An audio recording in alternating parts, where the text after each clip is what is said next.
Hello and welcome to Learning with Lulu. In this video we are going to do a quick summary of chapter 22 in Nathaniel Hawthorne's The Scarlet Letter. So in chapter 22 it is election day. A loud crowd has gathered in the marketplace, and even though that this is a Puritan community, they are trying to live pure Christian lives than the way government and communities are run in England primarily. They still are very much attracted to and interested in the show of authority and having this kind of pompous air to those who are in positions of authority. So through this crowd, a very magnificent procession begins through the crowd, and it's got all the town fathers, they're flanked by soldiers. So it's a very official, authoritarian, maybe not authoritarian, but I mean, it's very much a show of authority. It feels very royal, like aristocracy, like totally is the image that should be coming to your mind of these people who are holier than thou being guarded by soldiers, and probably no one in the crowd would be violent towards these people anyway, because there is so much of a ideological hold on them already. This very majestic procession begins through the crowd and through the marketplace. Hester's a little disappointed by all of this showiness. You know, she is a Puritan. You know, it just is kind of, I guess, a little slap in the face. As part of this procession, of course, Arthur Dimmesdale is there, and many people, including Hester, notice that he looks great. He looks healthier than he has in a long time.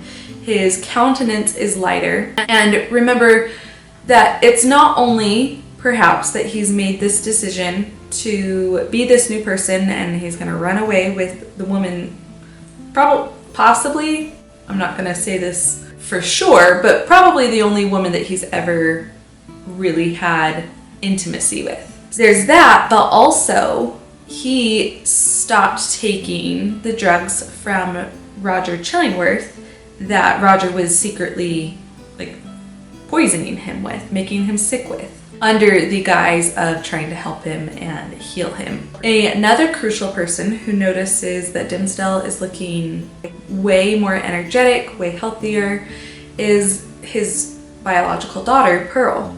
The text even remarks on the fact that Pearl almost doesn't even recognize him. And remember, she, since 2 chapters ago, she's been having this identity thing, and I've kind of been focusing the last couple of chapters on how these chapters are critiquing and exploring identity, whether that's social identity or private and all of that. And so she almost doesn't even see him as the same person, and she is like, is that the same guy who kissed my forehead? And also, like, should I go give him a kiss on his forehead? Like, should I return this favor now? And Hester kind of was like, you know, stop it, Pearl, like, don't talk that way in public. Where it's making Pearl a little bit more open to be like accepting of him and wondering like, oh, he seems very changed. Can there be a relationship? Can he acknowledge me in public? It starts to worry Hester a little bit and wonder at if the plans they have made are right. As this is all happening, Mistress Hibbins, who's dressed very extravagantly, remember she's the sister to the governor, she comes and talks to Hester. She says essentially that she thinks that Dimmesdale has been making pacts with the devil, and just like Hester's mark is visible to all, soon Dimmesdale's mark will be visible to all. And those that interact with the devil, you know, there's a mark left behind, and his is going to become apparent. And then Mistress Hibbins, she turns her attention to Pearl, and she very outrightly just kind of assumes that Pearl is a product, a spawn of Satan, essentially. To her, that's like something to be welcomed. And so she's like, hey, do you want to come participate in these like witchy activities with me? Such as going on like a witch's ride. She invites Pearl to do that with her. And right here in the text, the narrator of the text that's been telling us all of these events pauses and kind of steps back from the timeline of the text and says, by the way, in the near future, Mistress Hibbins is going to be executed, put on trial, and found guilty of being a witch, and subsequently executed because of that. Then we return to the text. So Hester is near the scaffold, and she's there. The sermon is going to commence in the meeting house. So she's near the scaffold to listen to that. And remember, this scaffold is the very place where she was publicly shamed years before. And now she's there near the meeting house, near the scaffold, to listen to Arthur Dimmesdale deliver this sermon. And remember, this sermon is a new one that he has written after he got back from the forest with Hester. And he threw away his old sermon. And by threw away, he like threw it in the fire and it was destroyed. And he began a new one because he was feeling like this totally new person. At this point, Pearl, after Mistress Hibbins had talked to her, she had kind of then been wandering around the marketplace herself, and she comes and finds her mother and says that the ship's captain has talked to her and told her that Roger Chillingworth has arranged to be the one to help Dimmesdale get on board, and that Hester should only be concerned about getting herself and Pearl on the ship. So she's listening to Pearl, and she's obviously worried about this. Chillingworth has lied to the captain saying, oh, I'm part of their party and I'm gonna be taking this journey on the boat too, and I'll be your ship's I'll be your ship's doctor.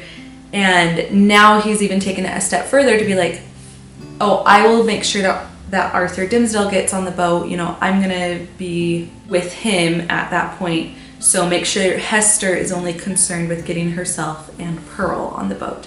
So obviously Hester is worried about that. Chillingworth is totally up to something and trying to further torment her and her life. As she is listening to Pearl and worrying about this now, she realizes that everyone in her immediate vicinity is staring at her. And it's not just people who are familiar with who she is and what her scarlet letter represents, just everyone is staring her down. And that's where the chapter ends. So that is chapter 22 of the Scarlet Letter. If you have any questions about it, any thoughts on the events that transpire, what you think Chillingworth is up to, how you think Hester should handle all of this, any thoughts, any analysis you want to throw out there, I'm more than welcome that. Please share and make sure to like the video, subscribe to the channel, and also don't hoard these videos to yourself. Make sure that you're sending them to friends, classmates, family, anyone who might be interested in summaries of chapters from the Scarlet Letter. So thank you so much for watching, and I hope to see you back around.